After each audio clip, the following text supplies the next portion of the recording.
Yeah, hello everyone. Welcome to Genetic Education guys and welcome to the class. Welcome to the ITC crash course day number 13. And guys यहाँ पे जितने भी लोग हैं सभी का स्वागत है आज के बहुत ही ऑसम क्लास में, राइट? आज का जो क्लास होने वाला है गाइज आपके लिए बहुत ही ऑसम होगा। हम लोग पढ़ेंगे about the Maxwell equations and everything, वो चीज, वो कॉन्सेप्ट जो आपको टफ लगता है। I am seriously telling you, मतलब मैक्सवेल इक्वेशन का नाम आते ही थोड़ा सा आप सोचने लग जाते हो, बट बिलीव मी, अगर आप क्लास के एंड तक बने रह जाओगे तो आपको आज ये डाउट नहीं होगा। आज आपको ये डाउट मैं नहीं छोड़ूंगा कि यार अगर आपको मैक्सवेल इक्वेशन से डर लगे, है ना? तो I hope everyone, good evening sir. Actually मैं सुशांत राजपूत, इसके बारे में हम लोग बात कर सकते हैं, बस आई थिंक कि ये इतना बड़ा इशू नहीं है, इसको बाद में आप एफिडेविट देके सही करा सकते हो, राइट? इट्स नॉट इतना बड़ा इशू है।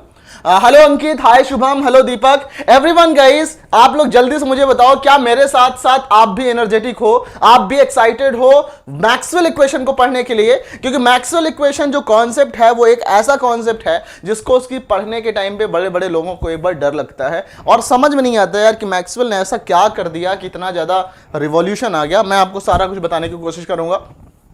उसके पहले हम लोग थोड़ा बहुत ईएमवी की प्रॉपर्टी जो देख रहे थे वहां से हम लोग कंटिन्यू करेंगे, राइट? कल की क्लास में मैंने जो आपको बताया है वो इंपॉर्टेंट चीजें मैं आपको एक बार बता देता हूं। आप ये बताओ मुझे, ये ई नॉट अपॉन बी नॉट बराबर सी याद है ना? ये ई नॉट अपॉन बी नॉट बराबर सी क्या होता है?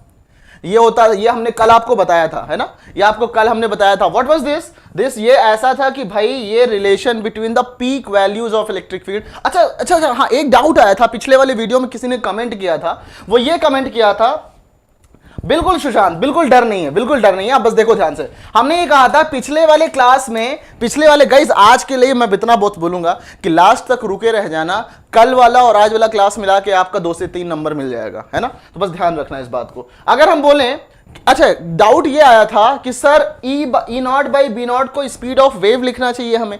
नहीं, हम यहां पे ई अपॉन बी नहीं लिख रहे हैं, हम यहां पे इलेक्ट्रिक फील्ड की पीक वैल्यू ले रहे हैं और बी की पीक वैल्यू ले रहे हैं। उन दोनों के पीक वैल्यूज का रेशियो जो होगा वो सी के इक्वल होगा। ऐसा मत समझना बिल्कुल कि सी इसलिए ले रहे हैं क्योंकि स्पीड ऑफ वेव है, ये वी कभी नहीं आएगा। ऐसा मत समझना कि स्पीड ऑफ वेव के लिए लिख रहे हैं।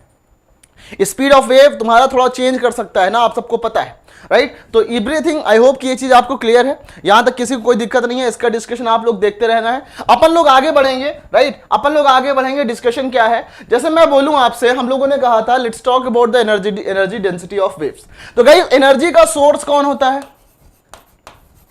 ईएम वेव का सोर्स क्या था? एलसी ऑसिलेशन, हमने आपको बताया था। ईएम वेव का सोर्स क्या था गाइस? इलेक्ट्रोमैग्नेटिक वेव का सोर्स। आप देखो यहां पे लिखते जाओ ऐसे आराम से, राइट? आप लोग नोट्स बनाते रहा करो, जितना भी कुछ बताऊंगा नोट्स बनाते रहा करो, राइट? क्योंकि यहां पे जो आपको बता रहा हूं ना वो बहुत ही ऑसम वीडियो है। ईएम वेव का जो सोर्स होता है वो क्या होता है? LC oscillation, right? LC oscillator, है ना? एलसी ऑसिलेशन जो है इसका सोर्स है, राइट? अब सुनो ध्यान से, यहां से आपके नंबर क्वेश्चंस आएंगे, बस ध्यान रखना। हमने कहा एनर्जी सोर्स में आपका क्या होगा? एनर्जी सोर्स दो, राइट? एक तो तुम्हारा कैपेसिटर होगा एंड इंडक्टर होगा, है ना? एलसी ऑसिलेटर मतलब कि कैपेसिटर एंड इंडक्टर, है ना? कैपेसिटर, गाइस एवरीवन फोकस करो इस कॉन्सेप्ट पे, बहुत कॉन्सेप्चुअल क्लास है, राइट? बस क्लास में बने रहो एंड डोंट डिस्ट्रैक्ट, राइट? आप भी, आपका कोई जेन्युइन सा डाउट हो इसके रिगार्डिंग तो पूछो, क्योंकि बाकी सारी बातें तो हम लोग कर ही लेंगे बाद में ना। एनर्जी सोर्स जो होता है वो सी होता है और एल होता है। Capacitor is the source of EM wave in capacitive circuit, right? अब ऐसे समझो, तो मैं ऐसे बोलूंगा कि जो कैपेसिटर है वो एनर्जी का सोर्स है, तो यानी कि कैपेसिटर और इंडक्टर दोनों मिलकर एनर्जी कंट्रीब्यूट करते हैं किसको? ईएम वेव को। तो आप लिखो C and L both contribute energy to EM wave, है ना? ये दोनों कंट्रीब्यूट करते हैं एनर्जी किसको? ईएम वेव को, राइट? दोनों के दोनों कंट्रीब्यूट करते हैं एनर्जी। हमको सपोज कि हम सबको पता है कि एक कैपेसिटर हो अगर, है ना? हम सबको एक पता है कि let's say we have a capacitor, है ना? हमारे पास में एक कैपेसिटर हो अगर, इसका प्लेट एरिया कितना है? Let's say this plate area is a, और इसके बीच का जो डिस्टेंस है वो d है ना, इसके बीच का जो डिस्टेंस है वो d है। तो हमें पता है कि इसमें एनर्जी स्टोर्ड जो होती है that is 1/2 cv², 1/2 cv²। Everyone, यहां तक किसी को कोई दिक्कत? 1/2 cv² होता है एनर्जी स्टोर्ड। एवरीवन ध्यान सुनो, एनर्जी स्टोर्ड होता है इन कैपेसिटर, राइट?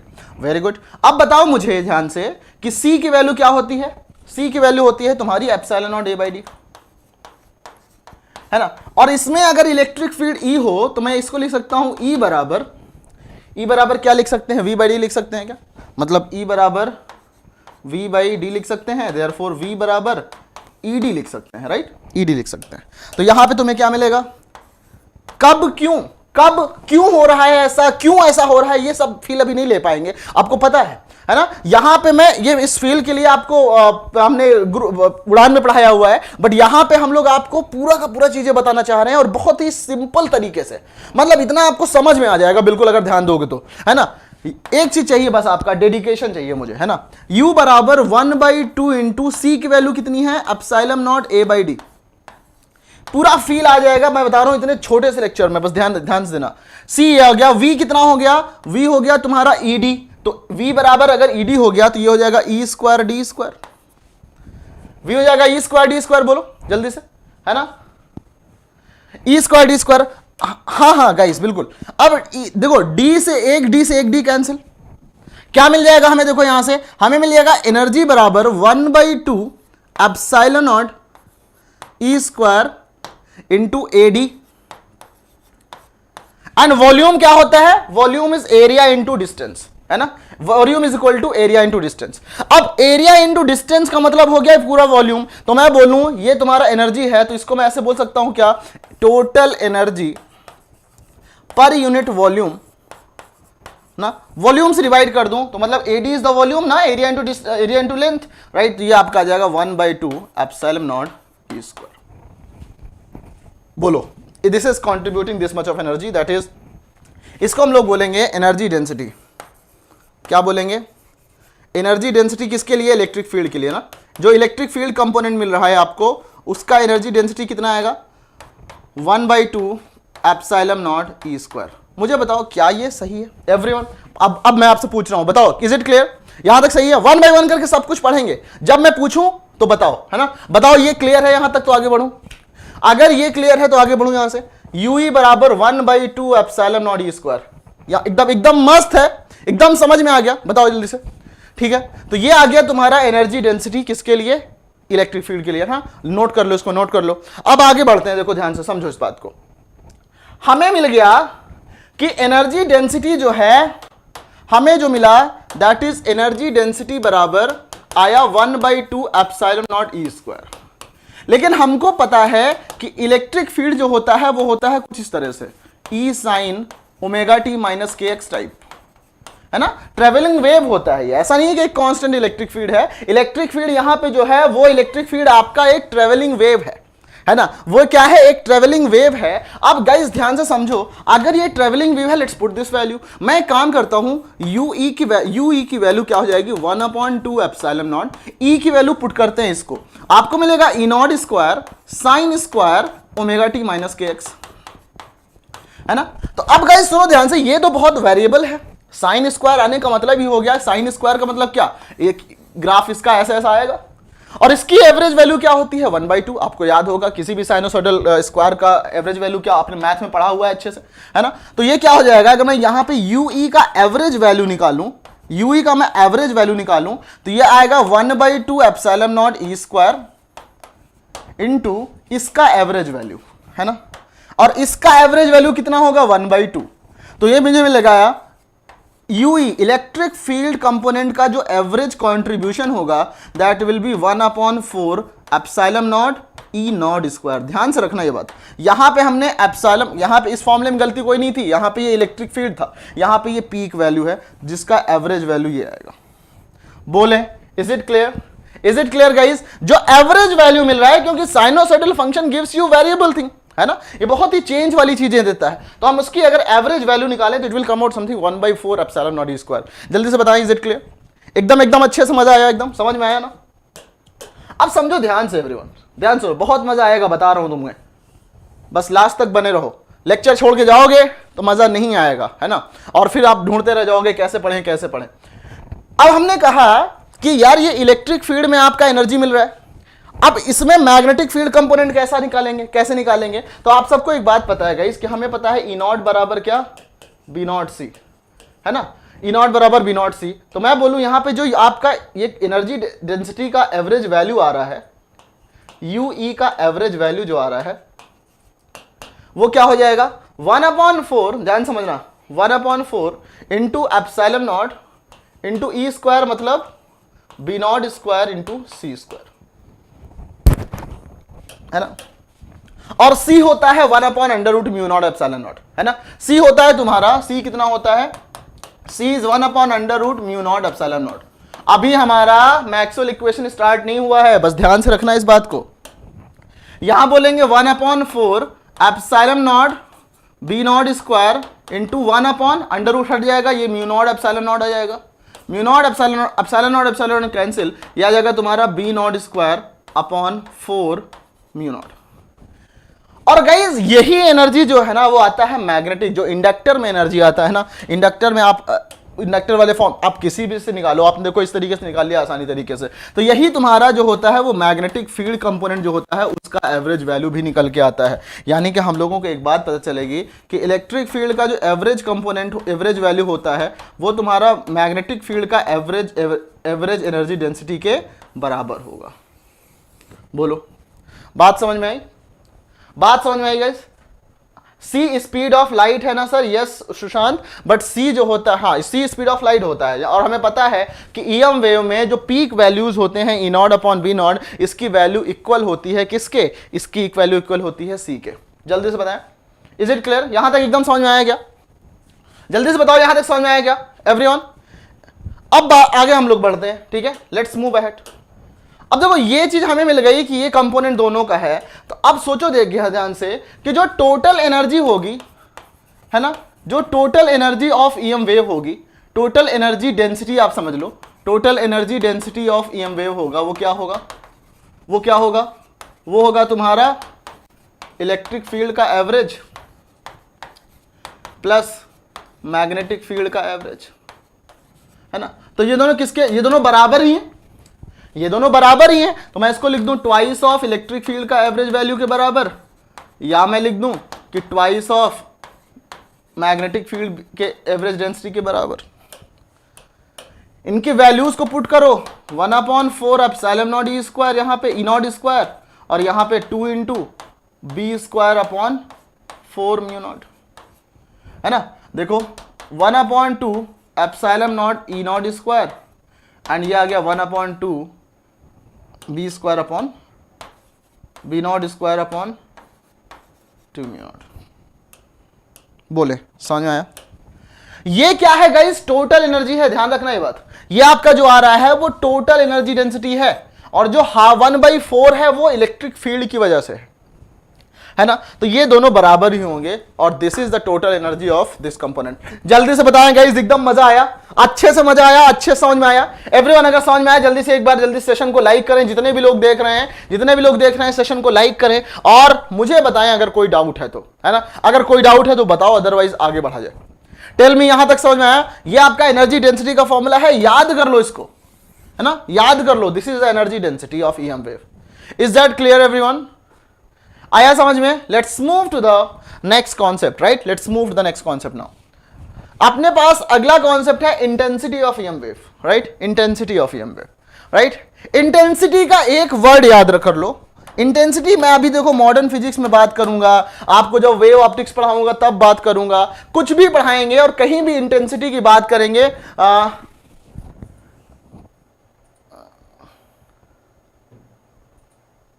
नहीं, हमने सुशांत आपको क्या बोला कि वैक्यूम में जो इस वैक्यूम में जो ईएम वेव है वो ट्रेवल करता है स्पीड ऑफ लाइट से। बिल्कुल सही लिखा हुआ है, कहीं गलत नहीं लिखा हुआ है, राइट। वैक्यूम में ईएम वेव की स्पीड क्या होती है, c के बराबर होती है ना। अब उस c की बराबर होती है, लेकिन जब वो वैक्यूम से किसी और मीडियम में जाता है तो वो एनर्जी वो जो स्पीड होता है वो थोड़ा सा इफेक्टेड होता है, दैट्स इट, कहीं गलत नहीं लिखा हुआ है ना।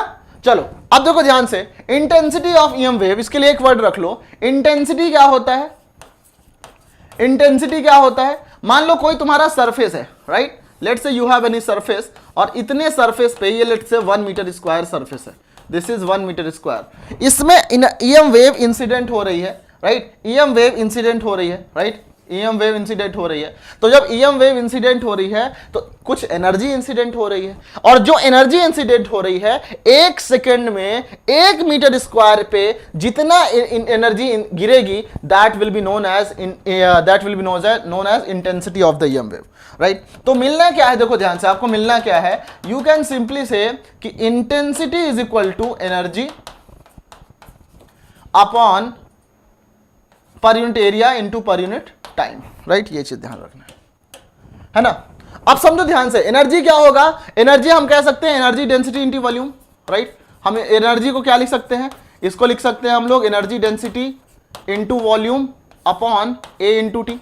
बोलो, energy density into volume, very good Madhumanti. अरे अजय, वो तो न्यूक्लियर फिजिक्स का कॉन्सेप्ट है, अभी कहां से, अभी आप यहां फोकस करो।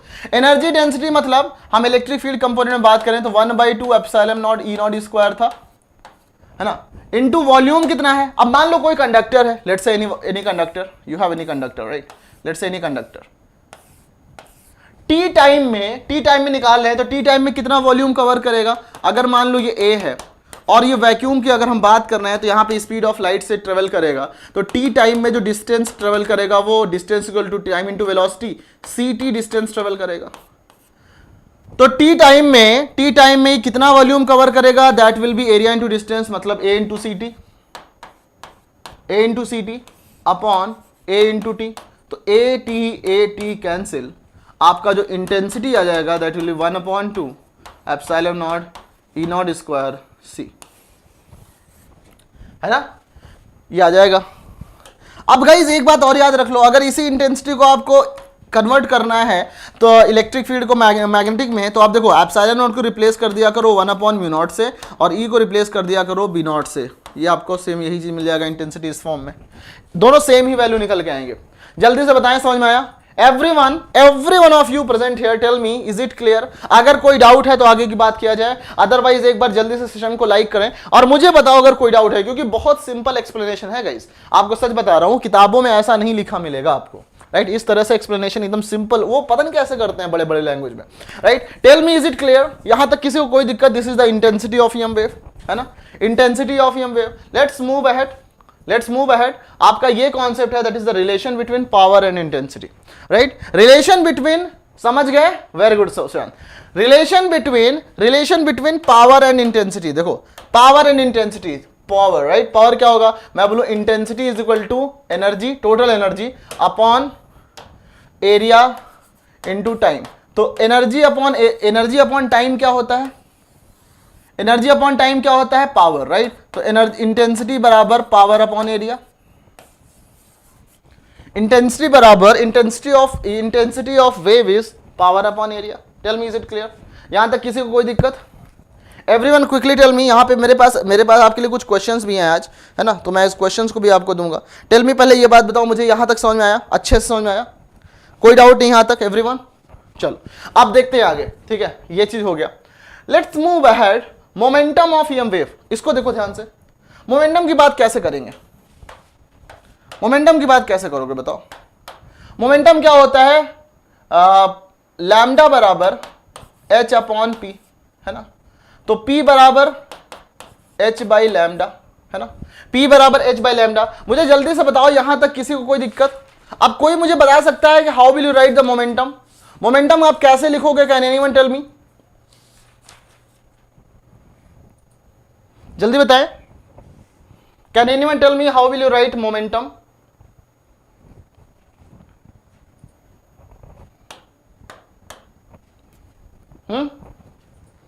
Can anyone tell me? Simple सा कॉन्सेप्ट है, see will come in denominator. कहां से आ रहा है सिविल? सिविल कहां डिनोमिनेटर में आएगा? यही तो होता है ना de Broglie हाइपोथेसिस से। कहां की बात कर रहे हो आप? नहीं देखो, ये मोमेंटम हम इसकी देखो सुनो, ये तुम्हारा P is equal to h by lambda है, तो अगर हम बोले यहां से, देखो जो एनर्जी होता है टोटल, हमको किसके भी रिलेशन निकालना है, मोमेंटम ऑफ ईएम वेव। अब सोचो जो एनर्जी होता है वो होता है तुम्हारा hc/λ, है ना, ये होता है hc/λ। तो मैं यहां से एक काम कर सकता हूं, देखो ध्यान से, कि ये रिलेशन छोटे छोटे आ जाते हैं आपके एग्जाम में। अब यहां से एनर्जी जो होगा hc/λ, तो h/λ क्या होगा, देखो यहां से h/λ क्या हो गया, मोमेंटम, तो मोमेंटम इंटू c, तो momentum is equal to total energy upon speed of light, this will be, ये आप कह रहे थे क्या, स्पीड ऑफ लाइट कम नीचे आएगा, एनर्जी अपॉन सी, very good very good. Ankit Kumar, हाँ अंकित कुमार का भी सही है, बट हम लोग ईएम वेव के केस में इसको यूज करते हैं, राइट। ईएम वेव पार्टिकल में आप लोग ड्यूअल नेचर जब देखोगे तो वहां पे देखोगे कि वेव पार्टिकल, और अगर हमारे पास पार्टिकल नेचर में हम लोग क्या यूज करते हैं, पार्टिकल नेचर में हमारा मोमेंटम ऐसा आता है ना, पार्टिकल मोमेंटम में, पार्टिकल नेचर में क्या होता है, काइनेटिक एनर्जी बराबर 1/2 mv², है ना, तो ये तुम्हारा हो जाता है m² v² अपॉन 2m, है ना, ये तुम्हारा क्या आ जाता है मोमेंटम, ये तुम्हारा आ जाता है p² अपॉन 2m, ये तो होता है मोमेंटम। तो यहां से p बराबर √2m के भी, ये भी तुम्हारा मोमेंटम होता है इन पार्टिकल नेचर, राइट। तो ये भी होगा, हो सकता, अब देखो ये पार्टिकल नेचर है, पार्टिकल नेचर ड्यूअल नेचर के बारे में हम लोग बात करेंगे आगे मॉडर्न फिजिक्स में, और इस तरीके से लिख सकते हैं एनर्जी के टर्म्स में। ये वाला तो सब जानते हैं, ये वाला तो सब जानते हैं, ऑप्शन में अगर ये गिवन रहेगा तो कैसे लिखोगे, तो इसलिए आपको ये चीजें पता होनी चाहिए। Is it clear, is it clear everyone, है ना। चलो let's talk about, let's move to the next concept, और हमारे पास नेक्स्ट कॉन्सेप्ट से पहले आई थिंक एक क्वेश्चन आपको मैं करके दिखा दूं, एक क्वेश्चन करना चाहिए। I am giving you one question, आप लोग उसे सॉल्व करें और मुझे बताएं कि मैंने उसको क्वेश्चन को आपके लिए यहां पे लिखा हुआ है, जस्ट हाँ, क्वेश्चन है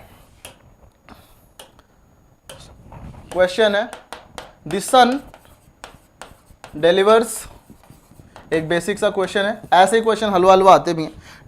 10⁴ watt per metre square of EM electromagnetic flux to the earth surface. Guys आप लोग एक बार कॉन्सेप्ट को ठीक से समझ लोगे ना, तो एटीसी में ऐसे क्वेश्चन आते हैं कि आप लोग जरूर बना लोगे, है ना। द टोटल पावर, ये कोई गेट का एग्जाम नहीं होता कि आप पढ़ने के बाद भी नहीं लगा पाओगे, है ना। अगर आपने पढ़ा हुआ है ठीक से तो आप जरूर बना लोगे, बशर्ते कि आपने पढ़ा हुआ है सब। द टोटल पावर दैट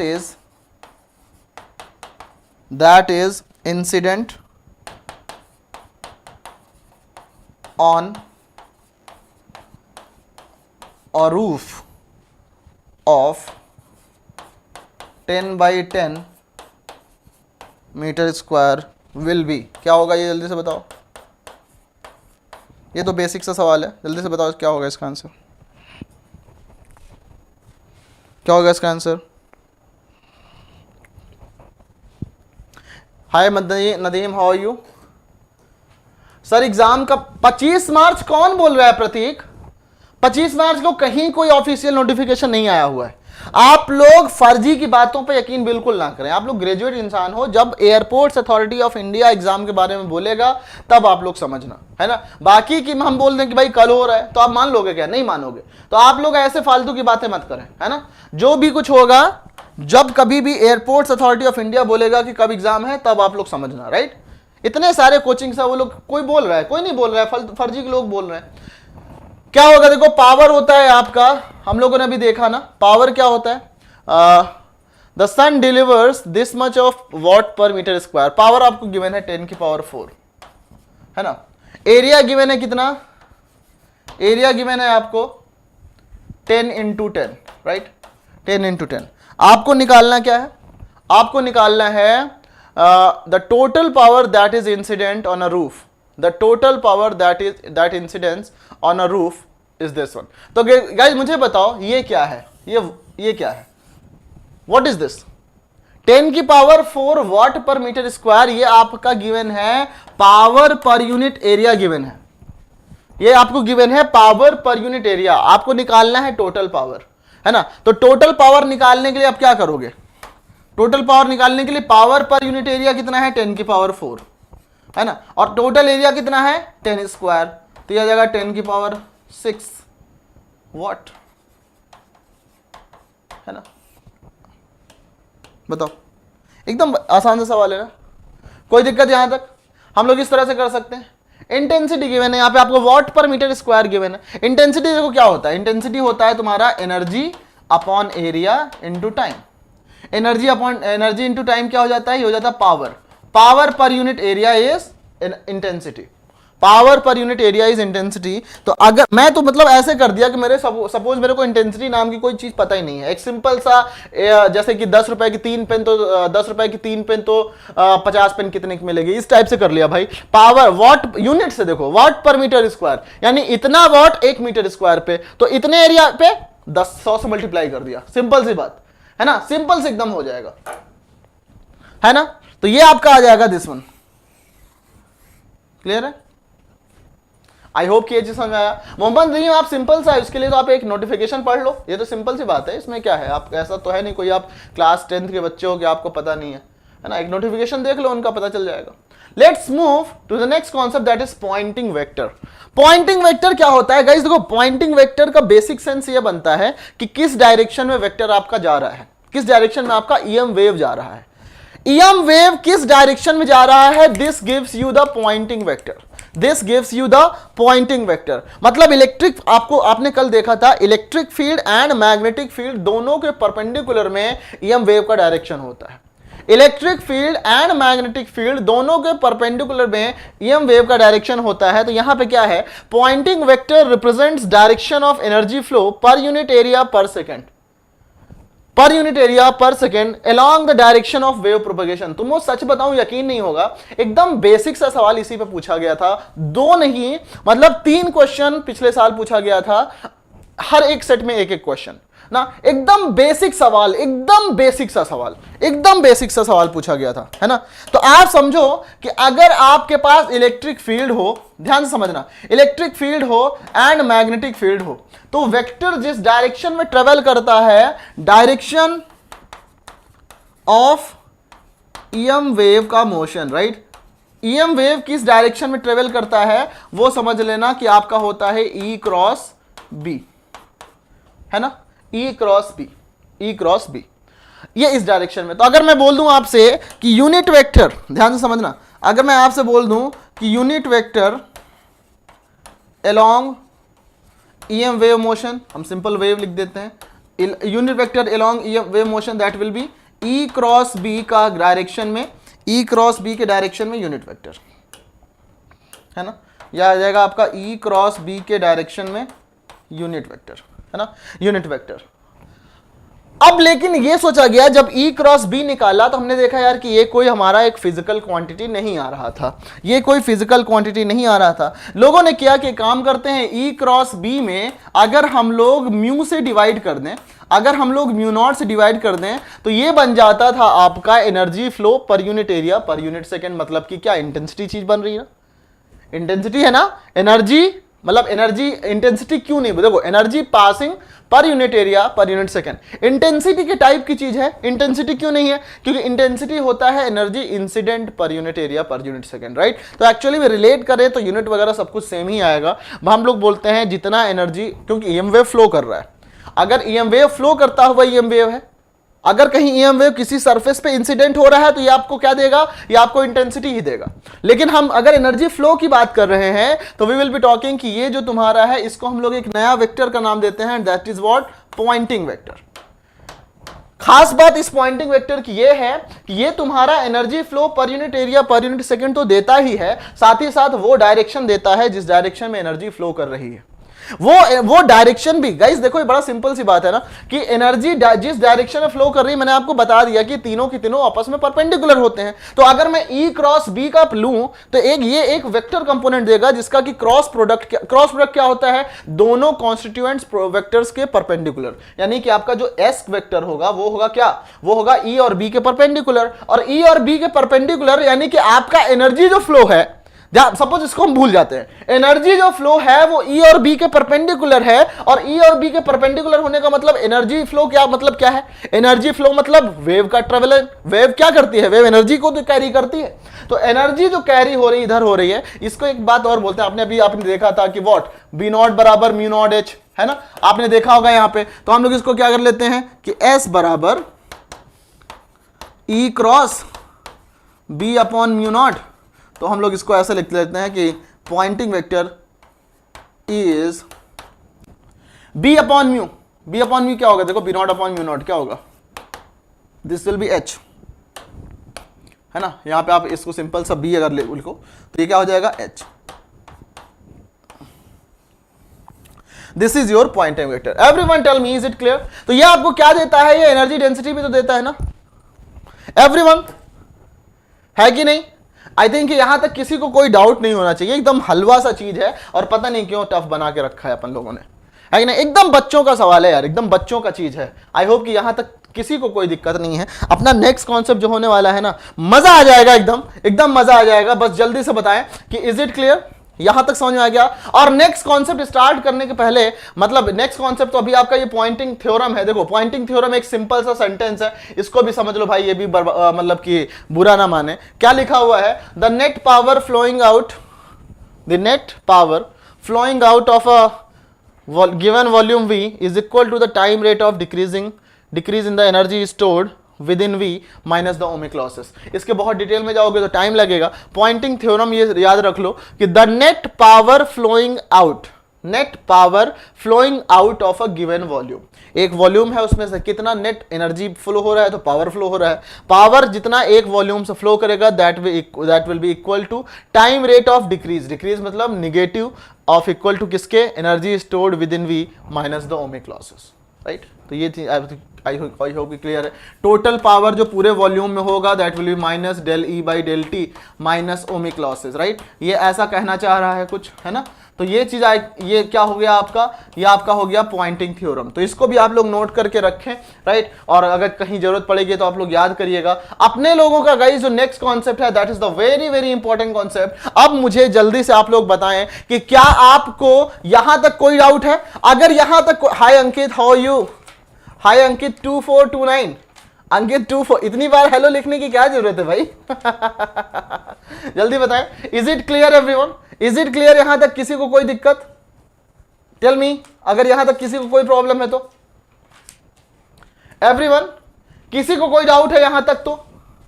क्योंकि हमारा जो कॉन्सेप्ट अगला है वो बहुत ही इंपॉर्टेंट है, बहुत ही ऑसम है। आप जल्दी से मुझे यस करके, जितने भी लोग सेशन देख रहे हैं, आप सब लोग मुझे यहां पे बताओ कि क्या कोई डाउट है यहां तक। स्टार्ट किया जाए। बिल्कुल सही, बिल्कुल सही, बिल्कुल सही एवरीवन। सुजाता, मधुमयंती, शुभम, दीपक, अंकित, वेरी गुड। तो गाइस हमारा जो कॉन्सेप्ट है ना, हम लोग स्टार्ट करते हैं मैक्सवेल, राइट। मैक्सवेल का कॉन्सेप्ट जो है वो बहुत ही रिवॉल्यूशनरी कॉन्सेप्ट था।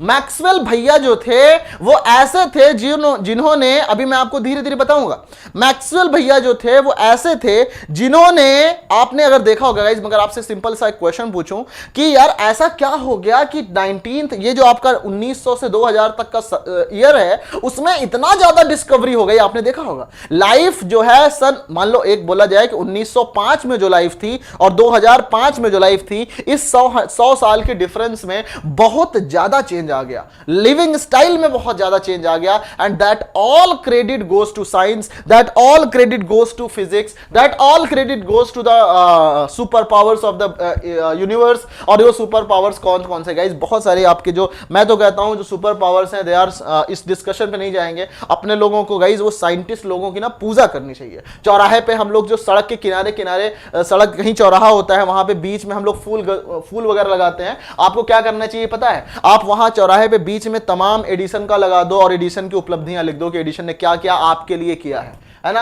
आप वहां पे कहीं पे आप जा रहे हो किसी चौराहे पे, आपने आइंस्टीन के बारे में लिख दिया और वहां पे एक्सप्लेनेशन दे दो कि आइंस्टीन ने आपके लिए क्या किया है। आप जो आप साइंस के यूज से आप इतनी स्पीड से आप कार घुमा लेते हो और फ्रिक्शन नहीं होता, वो देन किसकी है? फिजिक्स की देन है, राइट। तो ये सारी चीजें हैं, है ना।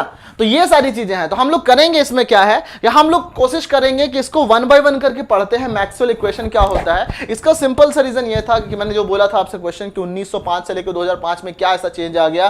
तो 1905 के पहले, मतलब 1896, मैक्सवेल ने जो बताया था 1896 में बताया था, ईयर में बहुत ज्यादा चेक कर लेना, 1896 है शायद, राइट। मैक्सवेल के पहले की जो थ्योरी थी, वहां पे इलेक्ट्रिक फील्ड और मैग्नेटिक फील्ड को सेपरेट समझा जाता था। Electric field and magnetic field को गाइस सेपरेट समझा जाता था।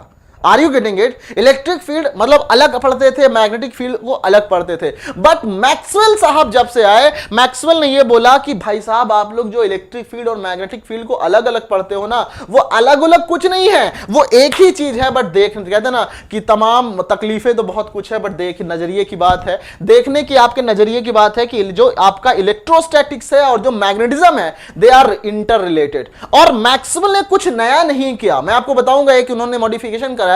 अदरवाइज मैक्सवेल ने जस्ट एक पॉइंट ऑफ व्यू बताया इन 4 लॉज को, इन 4 लॉज को बताया किसने? मैक्सवेल ने, राइट। इनका नाम था जेसी मैक्सवेल और इनका ईयर था अराउंड 1896। ईयर पे आप लोग एकदम फिक्स मत हो जाएं, शायद 1896 से इधर उधर थोड़ा सा होगा, एग्जैक्ट ईयर नहीं याद आ रहा है, राइट। तो उनका हुआ क्या, समझना ध्यान से, एकदम ध्यान से समझना। हुआ क्या कि ये जो ईयर था ना, इस ईयर में जब इन्होंने ऐसा बता दिया कि इलेक्ट्रिक फील्ड मैग्नेटिक फील्ड जो है इंटर रिलेटेड है, तो डिस्कवरीज की बाढ़ आ गई। लोगों ने बहुत अच्छे से, आगे जाके सेमीकंडक्टर का इवोल्यूशन हुआ, आगे जाके वैक्यूम ट्यूब्स का इवोल्यूशन हुआ। क्या है ये सब? ईएम वेव्स ही तो है। ईएम वेव्स क्या है? कैपेसिटर, बिगेस्ट एग्जांपल, जब से बड़ा फ्लॉ था क्या था? कैपेसिटर था। मैं आपको अभी बताऊंगा कि कैपेसिटर ने कैसे फोर्स किया मैक्सवेल साहब को, सबको अपनी बात मनवाने के लिए, राइट। तो let's start studying one by one about the Maxwell equation. और इन चारों लॉज को कंबाइंड फॉर्म में हम लोग बोलते हैं मैक्सवेल इक्वेशंस। इनमें कोई ऐसा नहीं है कि ये पहला है, ये दूसरा है, तीसरा है, चौथा है। ये भी पहला हो सकता है, ये भी दूसरा हो सकता है, ये भी तीसरा। ये 4 इक्वेशंस है, they are known as Maxwell equations. Is that okay? Let's move to the first thing, that is Faraday's law. Faraday's law क्या था? और फैराडेज का जो लॉ होगा, देखो ध्यान से समझो। फैराडे ने ये बोला था कि अगर आप फ्लक्स मैग्नेटिक फ्लक्स में चेंज करते हो, राइट, मतलब मैक्सवेल, देखो मैं आपको एक स्टेटमेंट और देता हूं। मैक्सवेल ने क्या बोला? मैक्सवेल ने कहा कि फैराडे साहब ने क्या बोला था कि अगर हमारे पास टाइम वेरिंग मैग्नेटिक हो, टाइम वेरिंग, ऐसे सोचो, हम लोगों ने क्या देखा था कि अगर magnetic field, time varying magnetic field हो तो हम लोग करंट जनरेट कर देते थे। लेंज लॉ क्या था? यही तो था ना कि E बराबर minus D phi by D T. ध्यान से समझना, एकदम अच्छे समझ में आएगा। E बराबर minus D phi by D T. अगर मैग्नेटिक फ्लक्स में आपने चेंज किया तो वहां पे एक ईएमएफ जनरेट हो जाता है, एंड दैट ईएमएफ निगेटिव क्यों आता है? क्योंकि ये अपने कॉज का अपोज करता है, अपने कॉज का अपोज करता है ना, अपने कॉज का अपोज करता है। और अपने कॉज का जब अपोज करेगा तो इसको हम लोग बोलते हैं ईएमएफ, राइट, वोल्टेज। और आप सबने ये भी देखा हुआ है, कि गाइस देखो ध्यान से, जो आपका E डॉट डीएल है ना, क्या होता है गाइस? E बराबर जो इलेक्ट्रिक फील्ड है, ईएमएफ को हम लोग E डॉट डीएल भी तो लिख सकते हैं। बताइए ध्यान से, आपने देखा हुआ है ना, V क्या होता था तुम्हारा? माइनस E बराबर minus DV by D R. वहां से फॉर्मूले से अगर हम देखें तो circular integral of E dot DL, इसको आप ये लिख सकते हो, and that is equal to what? Minus D phi by D T. ठीक है, minus D phi by D T. Is that okay? यहां तक किसी को कोई दिक्कत? बताइए पहले। तो ये एक वन ऑफ द लॉ था, किसका लॉ था? ये अपने फैराडे का, राइट। इसको हम लोगों ने बोला एक इक्वेशन मैक्सवेल का। अब क्या होगा इसमें? देखो इसको दूसरे तरीके से देखते हैं। अगर मैं इसको दिखूं यहां पे, आप सबको पता है जो ये मैग्नेटिक फ्लक्स है, राइट। मैग्नेटिक फ्लक्स जो होता है वो होता है आपका B डॉट ds, है ना, B dot ds integration, right, क्योंकि आप पूरे छोटे छोटे एरिया में आप इंटीग्रेट करते हो। तो हम क्या करते हैं, यहां पे इसी वैल्यू को पुट कर देते हैं, integration of E dot dl बराबर minus del by del T circular integral of B dot ds। Clear है? ये चीज लिख सकते हैं क्या एवरीवन? ये चीज लिख सकते हैं क्या? ये आया तुम्हारा मैक्सवेल का पहला इक्वेशन। इन्होंने देखो यहां पे रिलेट कर दिया, किसको रिलेट कर दिया? मैग्नेटिक फील्ड और इलेक्ट्रिक फील्ड को, राइट। मैक्सवेल ने क्या किया? हर एक रिलेशन को दो, मतलब इलेक्ट्रिक एंड मैग्नेटिक फील्ड को रिलेट कर दिया आपस में। तो ये चीज हमें मिल गया पहला, राइट। अब इसी को अगर आप लोगों ने वेक्टर कैलकुलस देखा हुआ है तो यहां से हम लोग क्या कर सकते हैं, आपको पता भी है गाइस कि डिफरेंशियल एक डेल ऑपरेटर होता है। डेल ऑपरेटर क्या होता है? Del by del X I cap, है ना, del by del Y J cap plus del by del Z K cap. ये एक वेक्टर ऑपरेटर होता है, जो काम डी बाई डी एक्स करता है वन डायमेंशन में, वही स्पेस में ये काम करता है। तो अगर हम लोग वेक्टर कैलकुलस का अप्लाई करें, क्योंकि Stokes theorem, divergence theorem, Green's theorem, अगर उसको हम यहाँ पे एक्सप्लेन करेंगे तो इट विल टेक 2 और 3 डेज। तो उसकी हेल्प से इसी को, ये तुम्हारा कौन से फॉर्म में है, ये आपको बोलते हैं हम लोग, ये तुम्हारा फैराडेज लॉ जो है वो है तुम्हारा इंटीग्रल फॉर्म में। कौन से फॉर्म में है? इंटीग्रल फॉर्म में है ना। इसी को अगर हम लोग दूसरे फॉर्म में लिखें तो क्या होता है, it will become del cross E बराबर minus del B by del T, right. ये तुम्हारा आ जाएगा, this one is Faraday's law in differential form,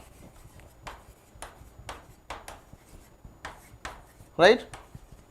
तो ये तुम्हारा क्या था, this one areal vector, right. ये फ्लक्स को हम लोग इस तरह से, इसको इस तरह से लिख सकते हैं, del B by del T del cross E, right. This one is your Faraday's law in vector form. Tell me, यहां तक किसी को कोई दिक्कत गई? जल्दी से लिख लो इसको। ये तुम्हारा फर्स्ट मैक्सवेल इक्वेशन है। दिस इज योर एग्जैक्टली तो वही चीज तो लिखा ना मधुमयंती, डेल क्रॉस ई क्या है, कर्ल ऑफ ई ही तो है, आप सबको पता है ना। इसीलिए मैं उसके डिस्कशन में नहीं जा रहा हूं, मैथमेटिक्स वेक्टर कैलकुलस के डिस्कशन में नहीं जा रहा हूं। बस आप ये समझो कि इसी इक्वेशन को वेक्टर कैलकुलस अगर आपने पढ़ा हुआ है मैथ, तो वहां से आप जस्ट इसको ये लिख सकते हो, कुछ अलग नहीं है। परेशान मत होना यहां से कि ये क्या लिख दिया, उसके डिस्कशन में जाएंगे तो अगेन फिर से टाइम ले लेगा बहुत ज्यादा।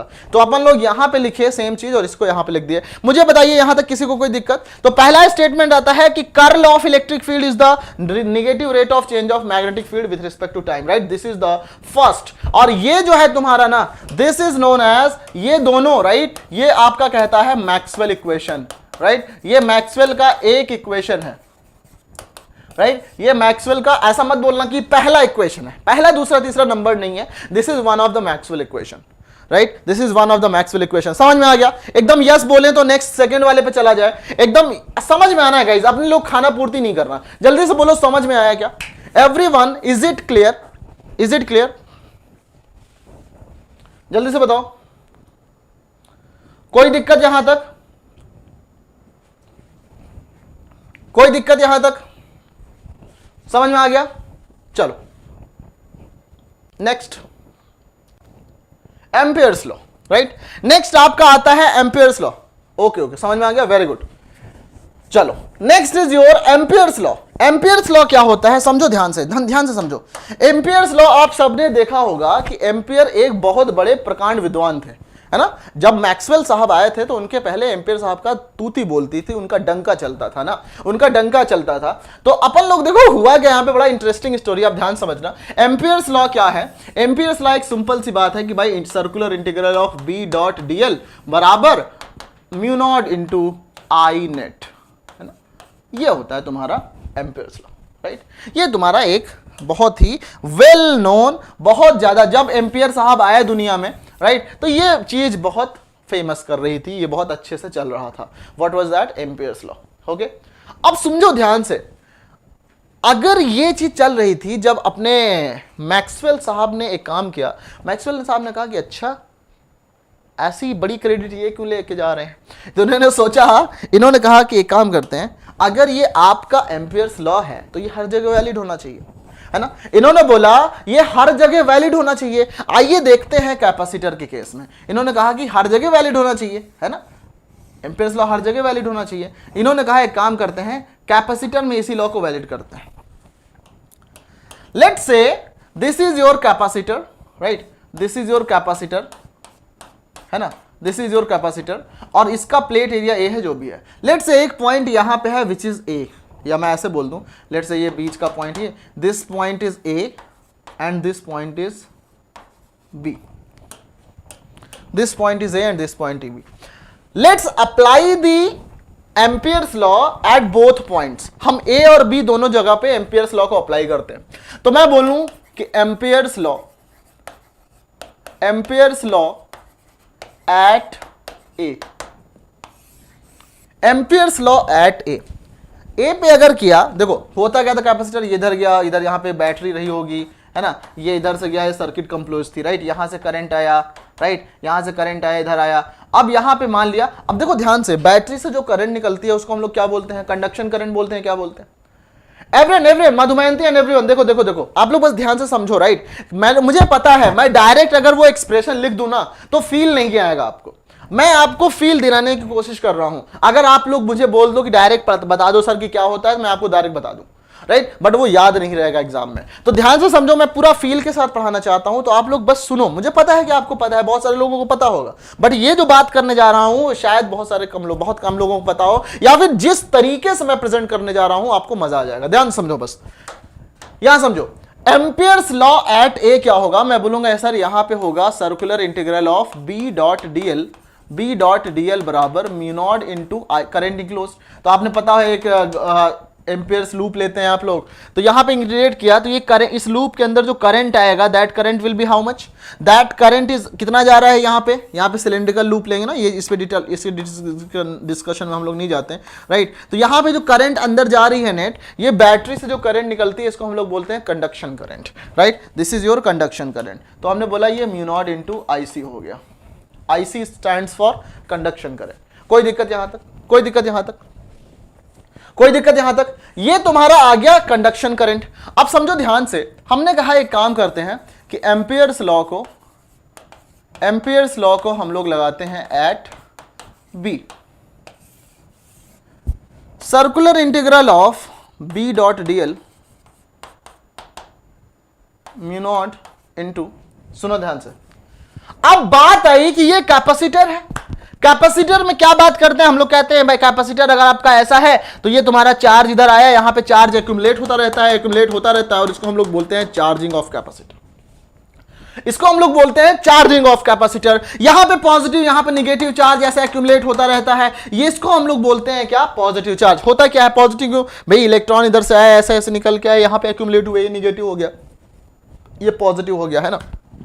अब समझो ध्यान से, जब ये करंट आया, बीच में जो फ्री स्पेस है, फ्री स्पेस को हम लोग समझते हैं डाइलेक्ट्रिक। यहां पे आपका कुछ डाइलेक्ट्रिक भी हो सकता है, यहां पे आपका कुछ डाइलेक्ट्रिक भी हो सकता है, और डाइलेक्ट्रिक हो या फ्री स्पेस हो, that is considered as a insulator. ये होता है इंसुलेटर। जब ये इंसुलेटर है तो ये करंट तो यहां फ्लो हो नहीं सकती, ऐसा पहले समझते थे सब, राइट। इंसुलेटर में करंट भैया नहीं होगी, तो यहां पे क्या मानते थे भैया, हम लोग मानते थे यहां पे कोई नहीं करंट नहीं है, यहां पे जीरो करंट है। तो यहां पे कहा अरे बाप रे, ये तो तुम्हारा यहां पे हो गया, यहां पे मैग्नेटिक फील्ड जीरो हो गई। यहां पे आपने कहा कि भाई साहब यहां पे जो करंट है ना, यहां पे कोई करंट नहीं है, यहां पे कोई करंट नहीं है। अब यहां पे मैक्सवेल ने एक सवाल पूछ लिया, मैक्सवेल ने एक सवाल पूछा, आपने बोला हुआ है कि भाई साहब करंट जो है वो क्लोज पाथ में फ्लो करती है, तो जरा इसका जवाब दे दीजिए कि ये करंट जो यहां से आई वो यहां तक तो आई, इसके बीच में जो आपका फ्री स्पेस था, जो आपका डाइलेक्ट्रिक मीडियम था, वो कहां चला गया, वहां से करंट तो पास हो नहीं सकती, इंसुलेटर से करंट जा नहीं सकती। तो जब करंट यहां से यहां तक आई तो यहां बीच में करंट का क्या हो गया, यहां पे आपने यहां पे एमीटर लगा के चेक किया, देखा कि अरे यहां पे जो करंट थी वो यहां पे करंट थी। तो आपने कहा या तो आप थ्योरी बोलो आज से कि भाई इंसुलेटर में करंट फ्लो करती है, या तो बोलो कि भाई इंसुलेटर, यहां पे क्या, इसका रीजन दो आप लोग। Are you getting the feel, are you getting the feel what I mean to say? Everyone, सब लोग यहां पे जल्दी से बताएं गाइस, बहुत अच्छे से बता रहा हूं आपको, जल्दी से बताओ क्या आपको मजा आया। मेरी मतलब मुझे बस ये बताओ कि क्या जो प्रॉब्लम क्रिएट हुई, मैक्सवेल ने जो बड़ा सा सवाल पूछ लिया, क्या वो आपको समझ में आया? मैक्सवेल ने कहा कि अगर तुम्हारा लॉ इतना ही अच्छा है तो यहां पे लगा के बताओ, यहां पे बताओ, अपने लॉ से जस्टिफाई करो कि यहां की करंट कहां चली गई। ये मैक्सवेल का सवाल था। अब जब मैक्सवेल ने यह सवाल पूछ लिया तो तमाम जो इस समय के प्रकांड विद्वान थे वो बेचारे टेंशन में आ गए, वो सब के सब लोग टेंशन में आ गए कि क्या हो गया। सच बात है, एकदम सही सी बात है कि यहां इंसुलेटर अगर बीच में है फ्री स्पेस, या सपोज हमने डाइलेक्ट्रिक रखा हुआ है, तो ये कैपेसिटर ये क्या हो गया, ये क्या हो गया? बड़े बड़े प्रकांड विद्वान लोगों का माथा ठनक गया, है ना। समझ में नहीं आया कि हुआ क्या, राइट, ये समझ में नहीं आया। तो अब अब हमारे थे मैक्सवेल साहब, उन्होंने बोला कि अब मैं यहां पे अपना सिक्का भी खोरूंगा, मतलब अपना मैं, Maxwell is a very great scientist, ऐसा मत समझना कि बहुत बाद के हैं तो कम इज्जत होगी, बहुत बड़े साइंटिस्ट हैं, बट ये रिसेंट टाइम के हैं। रिसेंट का मतलब 1819वीं के आसपास, 1900 के आसपास, राइट। तो मैक्सवेल ने कहा कि यहां पे देखो ऐसा तो अब, लेकिन एक बात और आई कि मैक्सवेल ने यहां पे एमीटर ले जाके चेक किया, यहां पे मतलब देखा, यहां पे सुनो ध्यान से, यहां पे करंट कितनी होनी चाहिए, 0। लेकिन जब यहां पे मैग्नेटिक फील्ड का ले जाके कंपास नीडल ले गए, तो देखो मैग्नेटिक यहां करंट 0 था, तो ये मैग्नेटिक फील्ड यहां पे 0 आनी चाहिए। कहां पे, बी पॉइंट पर मैग्नेटिक फील्ड 0 आना चाहिए था। बी पॉइंट पे मैग्नेटिक फील्ड 0 होनी चाहिए थी। जब मैग्नेटिक फील्ड बी पे 0 होनी चाहिए थी, तो लोगों ने कहा कि अच्छा इतने बड़े आप विद्वान बनते हो, देख लो वहां पे करंट नहीं है, मैग्नेटिक फील्ड भी नहीं होगा, हमारा एम्पियर्स लॉ जस्टिफाइड है। ले गए यहां पे कंपास नीडल यहां पे ले गए, तो देखा ये कंपास नीडल यहां पे डिफ्लेक्ट हो रहा है।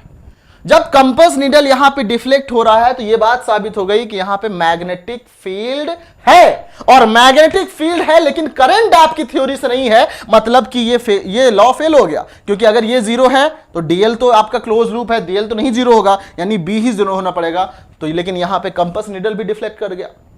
अब मैक्सवेल साहब को प्रकांड विद्वान बनने का मौका मिल गया। उन्होंने क्या कहा, समझना ध्यान से, एकदम ध्यान से समझना गाइस, एकदम ध्यान से समझना, बहुत मजा आने वाला है। आप ध्यान से समझो एकदम। चलो मैं यहां पे एक काम करता हूं, इसको लिखता हूं कि इसी और जगह पे कैसे लिखूं, मैं यहां पे लिखता हूं। देखो इसको मैं इरेज करता हूं, ये वाला पोर्शन इरेज करता हूं, राइट। ये जो प्रॉब्लम, ओके, क्या हुआ देखो ध्यान से, क्या हुआ। इन्होंने कहा ये जो बीच में जो क्वांटिटी है ना, इन्होंने कहा कि एक कुछ क्वांटिटी है, that is something which is epsilon naught del phi E by del T. ध्यान समझना, उन्होंने कहा, मैक्सवेल ने कहा, क्या बोला कि यहां पे जब सुनो ध्यान से समझना, जब यहां पे चार्ज आके एक्यूमुलेट हो रहा है, तो यहां पे चार्ज का अमाउंट चेंज हो रहा है। चार्ज का अमाउंट चेंज करने का मतलब जो इलेक्ट्रिक फील्ड था वो सिग्मा अपॉन एप्सिलॉन नॉट होती है ना, बीच में sigma upon epsilon not electric field होती है, और सिग्मा होता है चार्ज पर यूनिट एरिया। तो जब आपने स्टार्टिंग किया तो यहां पे आपका वो चार्ज एक्यूमुलेट हो रहा है, आपका चार्ज धीरे धीरे चेंज हो रहा है, यानी कि आपका यहां पे इलेक्ट्रिक फील्ड चेंज हो रहा है। और इस लॉ ने, मतलब पिछला वाला जो आपका लॉ था, उस लॉ ने यह बताया था, जो आपका पिछला वाला लॉ था, वो लॉ ने आपका यह बताया था कि मैग्नेटिक फील्ड, देखो ध्यान समझो, जो फैराडेज लॉ था वो क्या था, Faraday law was minus del phi B by del T D T ना, इसको हमने उस फॉर्म में भी लिखा था। मतलब पिछला वाला लॉ बता रहा था कि मैग्नेटिक फील्ड में चेंज करने से आप इलेक्ट्रिक फील्ड जनरेट कर सकते हो, ईएमएफ जनरेट कर सकते हो, मतलब इलेक्ट्रिक फील्ड जनरेट कर सकते हो। और ये वाला लॉ, लोगों ने क्वेश्चन पूछा कि मैग्नेटिक फील्ड चेंज करने से इलेक्ट्रिक फील्ड तो जनरेट कर सकते हैं, तो क्या इलेक्ट्रिक फील्ड को चेंज करने से मैग्नेटिक फील्ड प्रोड्यूस हो सकती है?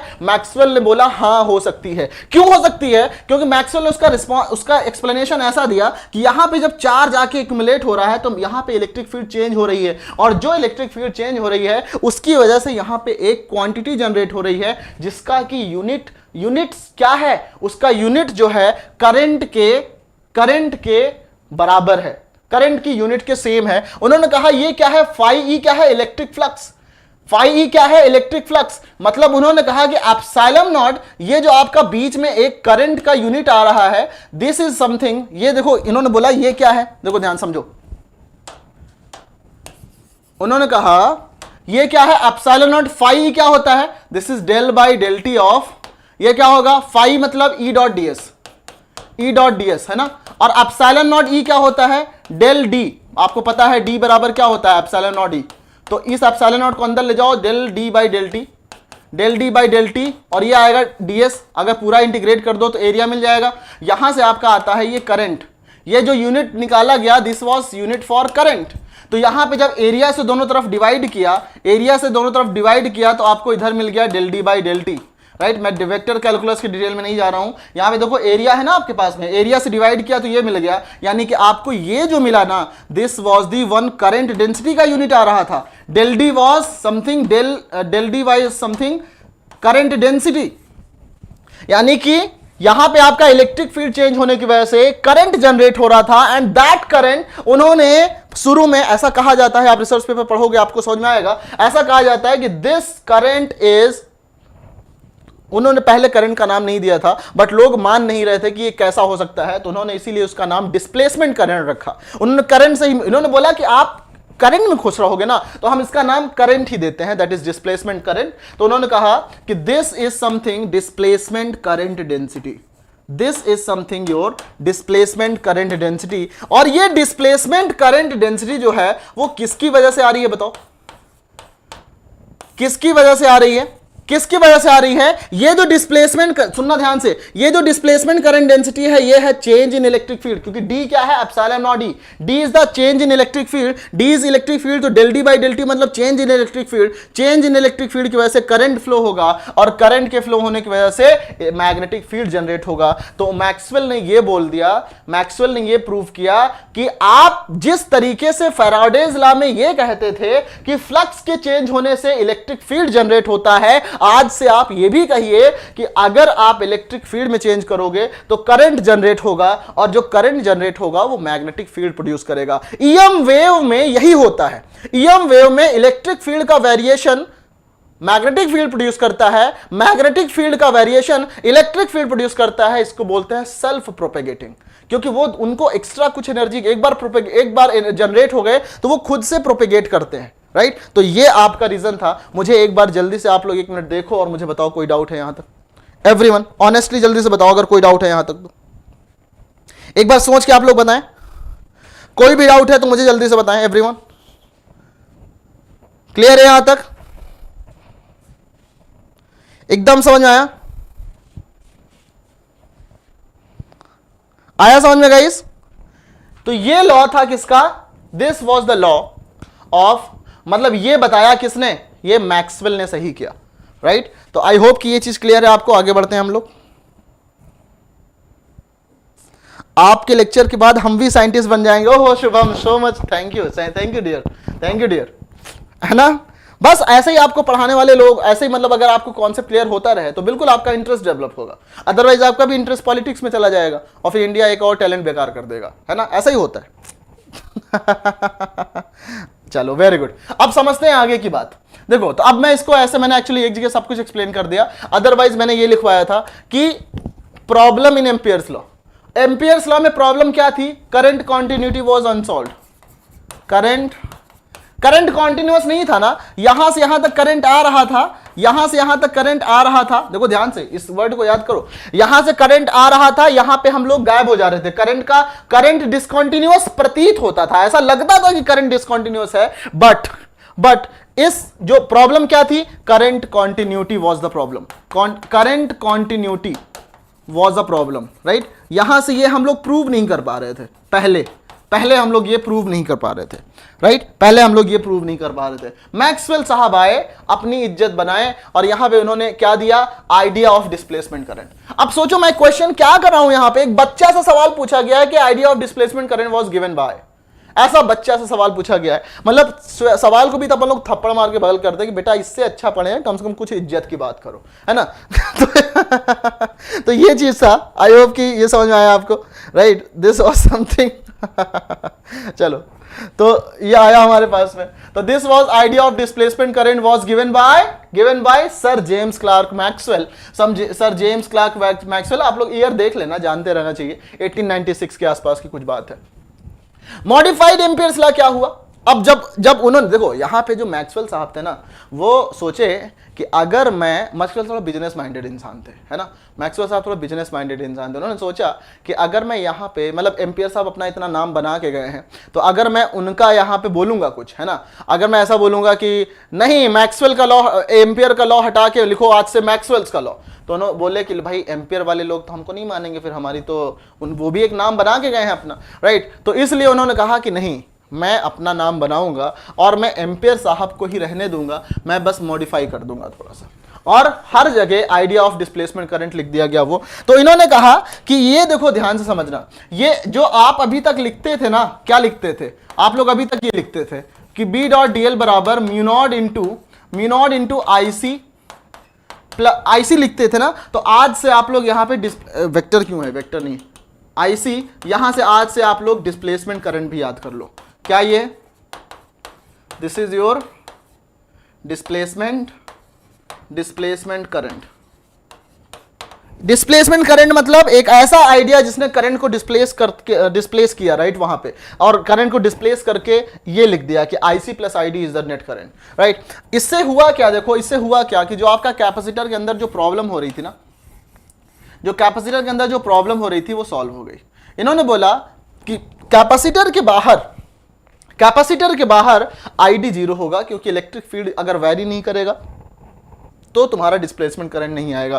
तो कैपेसिटर के रीजन के बीच में आपका आईडी होता है और कैपेसिटर के बाहर आईसी होता है। तो जब आप कैपेसिटर के बाहर लगाओगे तो ये 0 हो जाएगा, और जब कैपेसिटर के अंदर लगाओगे, एक मिनट, कैपेसिटर के बाहर लगाओगे तो ये 0 हो जाएगा, और कैपेसिटर के अंदर लगाओगे तो आपका ये 0 हो जाएगा, राइट। मतलब एक जगह आपका ये 0 हो रहा है, एक जगह ये 0 हो रहा है, ओवरऑल हर जगह आपका इक्वेशन सेटिस्फाइड था। तो इसको बोला गया दिस वाज समथिंग, ये आ गया, राइट।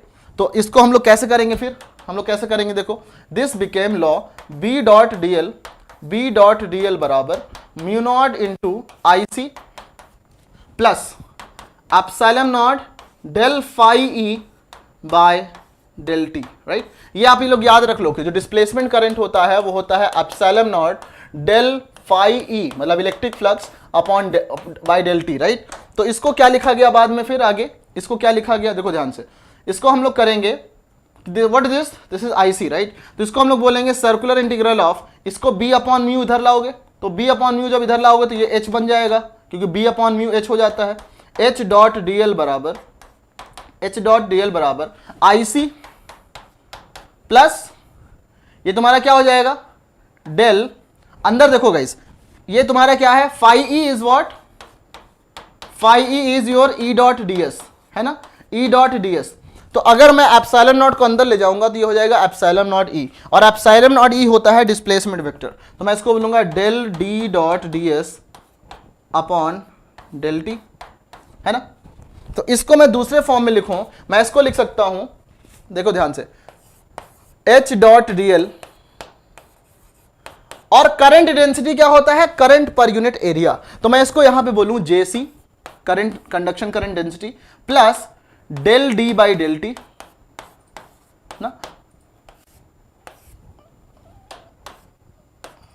ठीक है। और यहां पे हमने लिखा डीएस, ये डेल डी डॉट जो था उसको बाहर ले लिया, करंट क्या हो जाएगा, current density into area, current density into area, तो करंट डेंसिटी यहां ले लिया, एरिया बाहर कर दिया, और इसको पूरा आपने इंटीग्रेट कर दिया। तो this is the integral form of modified amperes next law, right, that is Ampere's law, right. ये आपका आ गया कौन सा form, integral form, this is your integral form. जल्दी से बताएं, क्या कोई दिक्कत यहां तक, मैं आपको बता रहा हूं, this is the one of the best guys, बहुत अच्छे से आपको समझाया हूं। अगर कोई भी डाउट है तो बिल्कुल हिचकिचाना मत, बिल्कुल भी हिचकिचाना मत, आराम से एकदम पूछना है, राइट। अगर कोई भी डाउट हो एकदम आराम से पूछना है, right. Circular integral of H dot DL is this much, right. अब यहां पे क्या हुआ, इसको हम लोग बोलते हैं equation of continuity, current continuity भी बोलते हैं इसको, क्या बोलते हैं, करंट कॉन्टिन्यूटी। तो अगर तुमसे बोल दे कि current continuity was solve by displacement current, right, displacement current के आइडिया से करंट कॉन्टिन्यूटी को सॉल्व किया गया मैक्सवेल के इस वाले इक्वेशन से, एम्पियर्स लॉ के इक्वेशन से, राइट। इसको वेक्टर फॉर्म, इसको हम लोगों ने वेक्टर कैलकुलस का यूज करके लिखा, डेल क्रॉस एच बराबर JC current density is a vector quantity, del D by del T, right.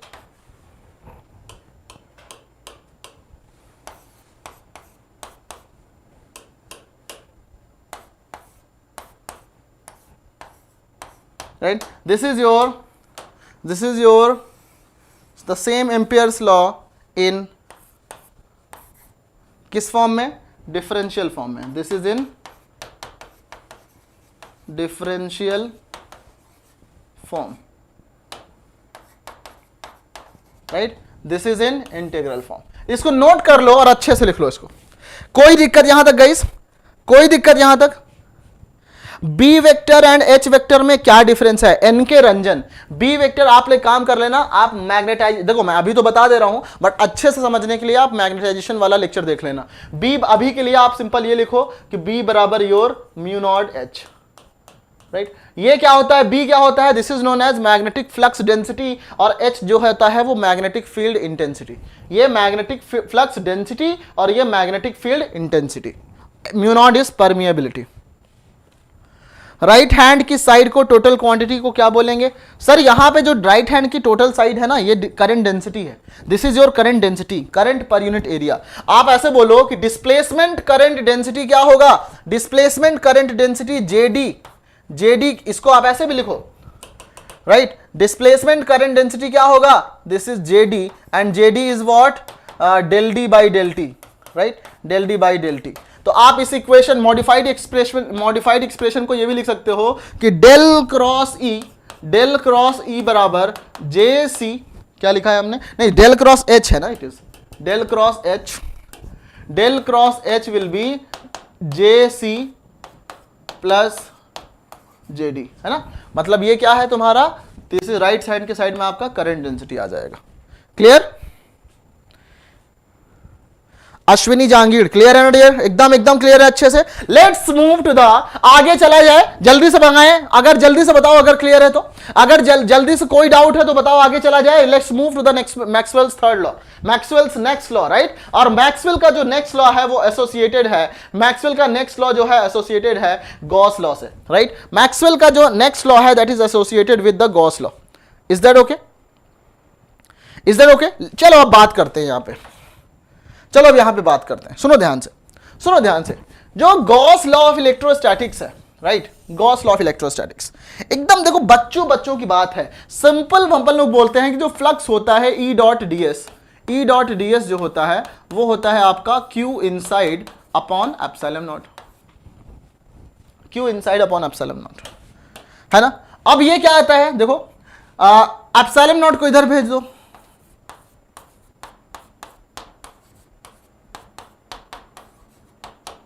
है ना? ये हो गया। तो ये तुम्हारा क्या हो जाता है? This is your displacement vector ना। अब गाइस देखो, डी क्या होता है? फ्लक्स डेंसिटी होता है, और ई क्या होता है? ई क्या होता है? Electric field intensity.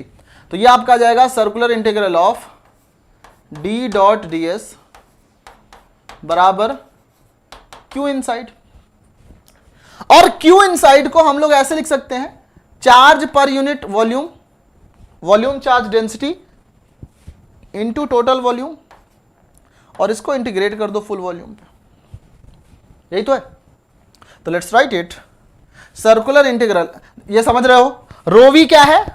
Row V is volume charge density, मतलब charge per unit volume, volume charge density, that is charge per unit volume, charge per unit volume, है ना? Charge per unit volume. What does it mean? DV मतलब volume, तो हमने integrate कर दिया, ये आपका टोटल चार्ज आ गया, राइट? जब इसको वॉल्यूम में लेके पूरे वॉल्यूम इंटीग्रेट करेंगे, नेट चार्ज ही तो मिलेगा ना, इसमें कोई डाउट नहीं है। अब सोचो यहां से अपन को मिला क्या? डी डॉट डी एस बराबर इंटीग्रेशन रो वी, ये आपको लिख दिया हमने किस फॉर्म में? इंटीग्रल फॉर्म में। This is your Gauss law of electrostatics in integral form, right? Integral form. Tell me, अब इसको मैं एक काम करूं गाइस, ध्यान से, इसको मैं एक काम करूं, इसी को मैं डिफरेंशियल फॉर्म में लिखूं यूज करके, तो this is del dot D बराबर rho B. Del dot D का मतलब क्या होता है? आप क्या ले रहे हो? ये आप लोग बताओ, डाइवर्जेंस ले रहे हो कि कर्ल ले रहे हो? यू आर टेकिंग डाइवर्जेंस और curl, everyone? Del dot D बराबर rho V, this is in differential form. And आपको सच बता रहा हूं, मैक्सिमम जगह पर इस लॉ को सिर्फ 4 टेबल बना के पढ़ा दिया जाता है, राइट? तो जल्दी से बताएं, इज इट क्लियर?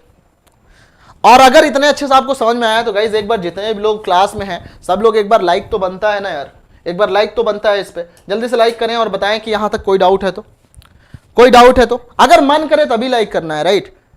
और मेरे ख्याल से यहां पे अगर आपको समझ में आ गया तो लाइक तो बनता है, बिल्कुल, है ना? बहुत कॉम्प्लेक्स सी चीज आपने बहुत ही इजी तरीके से सीखी है, ये मैं आपको बता रहा हूं, राइट? बहुत ही कॉम्प्लेक्स सी चीज आपने बहुत इजी तरीके से सीखी है, राइट? ये क्या है? Del dot D is equal to rho V, ये one of the Maxwell equation है, one of the Maxwell equation है। टेल मी, कोई डाउट यहां तक?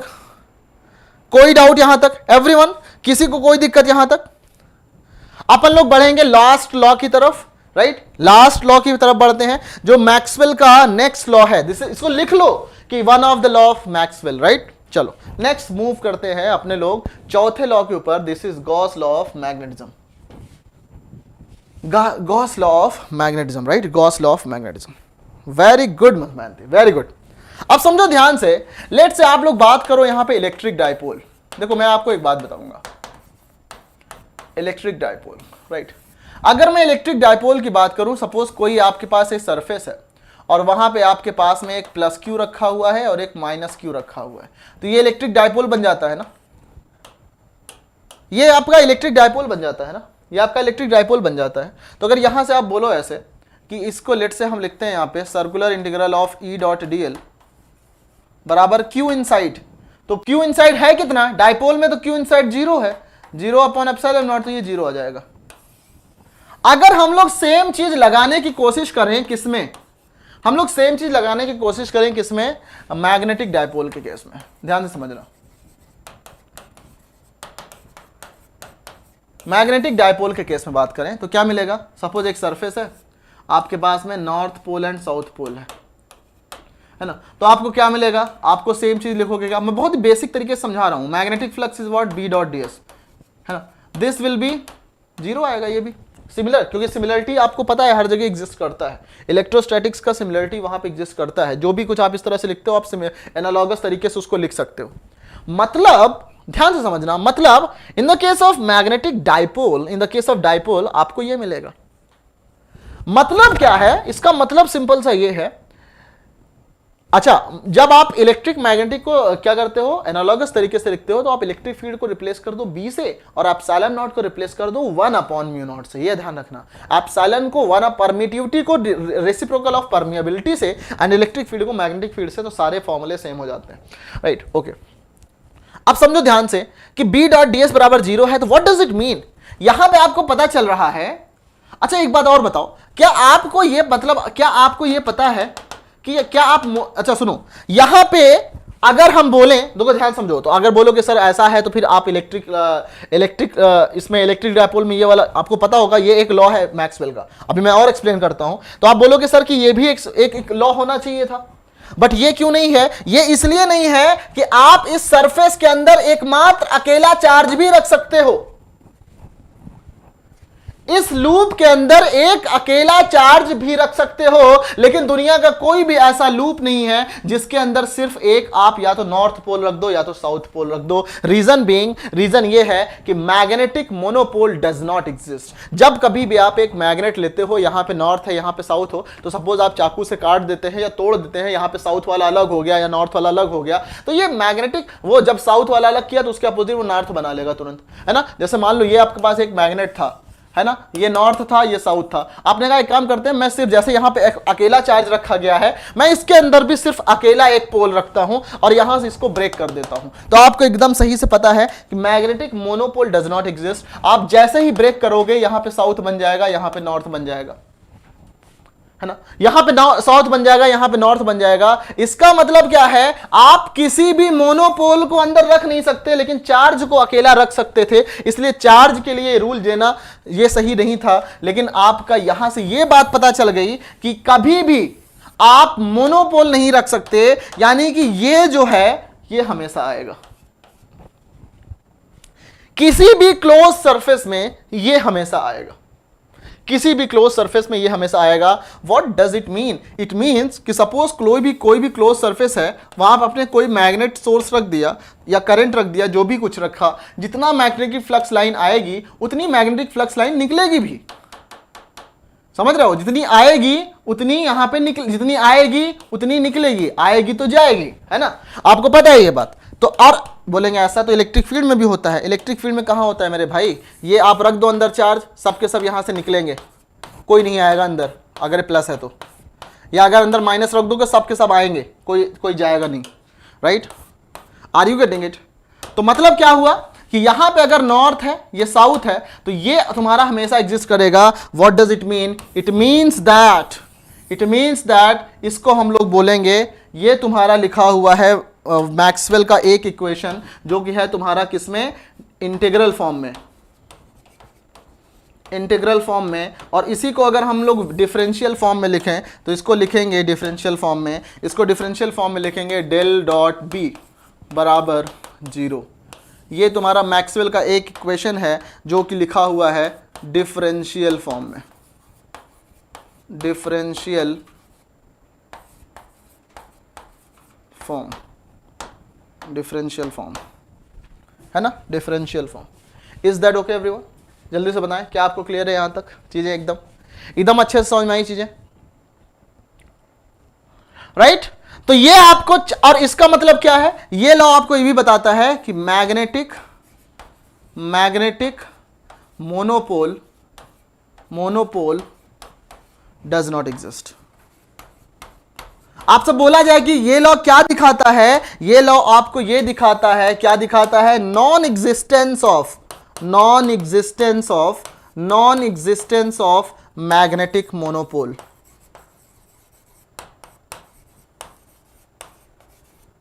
Non existence of magnetic monopole, non existence of magnetic monopole. Tell me, clear?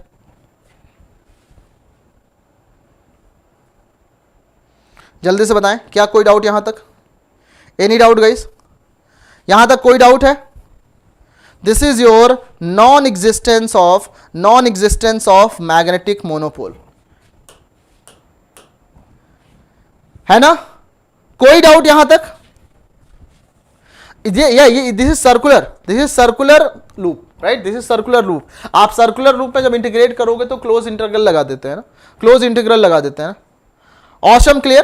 तो ये आपका आता है 4 लॉज ना, ये 4 लॉज आते हैं जो कि आपके होते हैं किसके? जो कि होते हैं मैक्सवेल के इक्वेशन के। और मैक्सवेल का इक्वेशन यहां से होता है समाप्त, इसका होता है अंतिम संस्कार। और हम लोगों ने बहुत ही जबरदस्त तरीके से इसको किया है, राइट? बहुत ही जबरदस्त तरीके से किया है। आप जस्ट यहां पे एक बार समराइज कर लो, आपने क्या क्या पढ़ा है। मैक्सवेल के 4 लॉ कौन से थे? मैक्सवेल के 4 लॉ कौन से थे? पहला वाला कौन था? फैराडे का था। फैराडे का क्या था? देखो याद रखना, इसको बस याद रखो, छोड़ देता हूं उसके बाद आपको। फैराडे वाला क्या था? फैराडे का देखो एकदम सिंपल याद रखो, E बराबर minus D phi by D t, E बराबर minus D phi by D t. यहां से हम लोगों ने लिखा था कि circular integral of E dot d l बराबर फाई हो जाएगा तुम्हारा क्या? B dot d s. ये तुम्हारा मैग्नेटिक फ्लक्स था ना, ये होगा मैग्नेटिक फ्लक्स, यानी कि B डॉट डी एस। तो ये minus del by del t, अंदर कर दिया हम लोगों ने B डॉट डी एस का इंटीग्रेशन, राइट? यह चीज यहाँ पे, तो ये आपको मिला। और उसके बाद हमने कहा था इसको इंटीग्रल फॉर्म में लिखने के लिए डेल क्रॉस E बराबर minus del B by del t. ये पहला लॉ था, है ना? ये एक लॉ था मैक्सवेल का। मैक्सवेल साहब ने दूसरा लॉ दिया। मैक्सवेल साहब का दूसरा लॉ था एम्पियर का। एम्पियर्स लॉ क्या था? एम्पियर्स लॉ क्या था आपका? था circular integral of H dot d L, है ना? क्योंकि B डॉट डी एल में म्यू नॉट को नीचे ले लिया था, यह आपको मिल गया JC plus del D by del T ना। यह आ गया आपका ds, यहां पे टोटल एरिया में इंटीग्रेट कर दो, राइट? इसका वेक्टर फॉर्म में क्या हो जाएगा? इस वेक्टर फॉर्म में हो जाएगा curl of H is equal to JC plus del D by. ये आप लोग लिखो, मेरे से ऐसे बिस्तर पे बैठ के ऐसे देखो मत, सिर्फ कॉपी से लिखो तब याद होगा, राइट? तो ये हो गया आपके पास में। थर्ड लॉ क्या था आपका? गॉस लॉ था इलेक्ट्रोस्टैटिक्स वाला, राइट? गॉस लॉ था आपका इलेक्ट्रोस्टैटिक्स वाला। क्या था वो? ये भी यार रट्टा मत मारो। सर्कुलर इंटीग्रल ऑफ क्या था? E डॉट डी एस बराबर Q inside upon epsilon not ना। एप्सिलॉन नॉट को इधर भेज दिया तो एप्सिलॉन नॉट बन गया तुम्हारा D डॉट डी एस, और तुम्हारा Q इन हो गया तुम्हारा सर्कुलर इंटीग्रल टोटल वॉल्यूम में रो वी डीवी, राइट? ऑब्वियसली बात है यार कि चार्ज पर यूनिट वॉल्यूम को डीवी में मल्टीप्लाई करेंगे चार्ज ही मिलेगा, और पूरे वॉल्यूम में इंटीग्रेट करोगे नेट चार्ज मिलेगा। तो net charge enclose epsilon not को उधर भेज दिया इसलिए डी बन गया। ये थर्ड वाला हो गया। और लास्ट वाला था क्या था? गॉस लॉ इन मैग्नेटिज्म, जिसको हम बोलते हैं magnetic monopole does not exist, यानी कि मैग्नेटिक मोनोपोल वाला, राइट? मैग्नेटिक मोनोपोल, इसको ऐसे भी बोल सकते हो मैग्नेटिक मोनोपोल का लॉ, या ऐसे बोल सकते हो कि आप लोग Gauss law of magnetism. Gauss law of magnetism वो क्या था? वो था तुम्हारा नेट फ्लक्स क्या होने वाला है? B डॉट डी एस बराबर 0, राइट? और इसको डिफरेंशियल में डेल डॉट बी बराबर 0। जल्दी से बताएं, कोई डाउट है? All clear? एकदम ना, एकदम अच्छे से क्लियर ना सारा कुछ? तो गाइज ये जो चीज है ना, अब ये जो चीज आपने जो आज पढ़ी है ना, देखो ध्यान से सुनो, ये जो आपने पढ़ा है ना, आप जाके इसको घर पे अच्छे से रिवाइज कर लेना।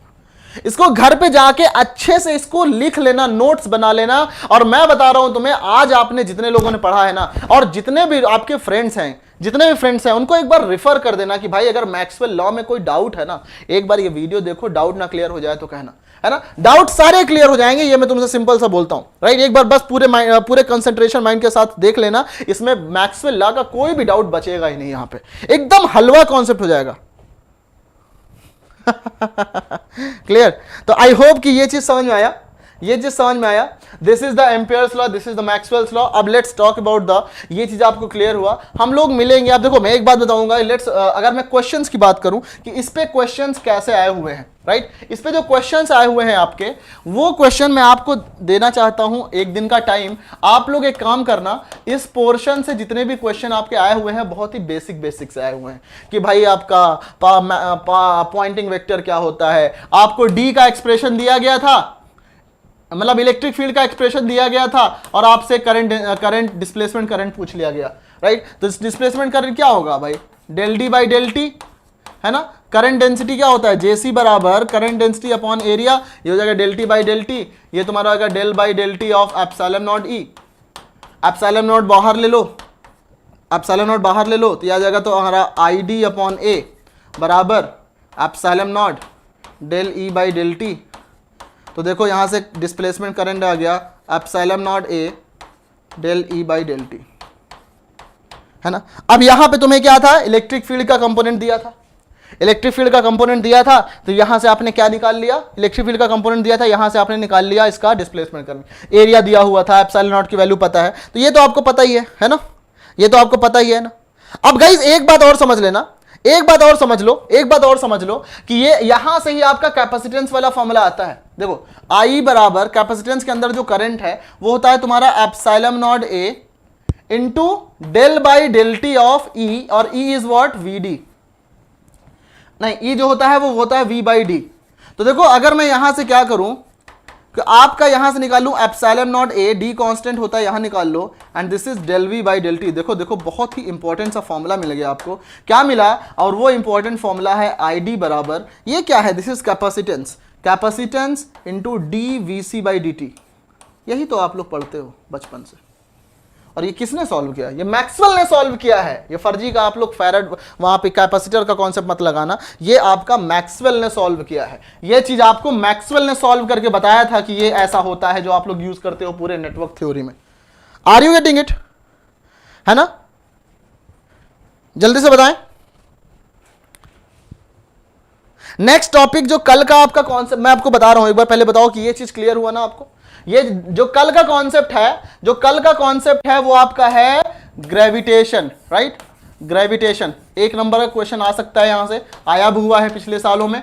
तो हमारा कल का जो कॉन्सेप्ट है वो है ग्रेविटेशन, राइट। कम प्रिपेयर्ड एक नंबर का क्वेश्चन यहां पे आया हुआ है 2015 में भी, और आगे भी आ सकता है, राइट। और अगर आप एओ के हैं तो आपके लिए तो बहुत ही इंपॉर्टेंट है। तो इसी के साथ गाइस गुड नाइट, मिलते हैं कल की क्लास में, तब तक के लिए बाय बाय एंड शब बखैर।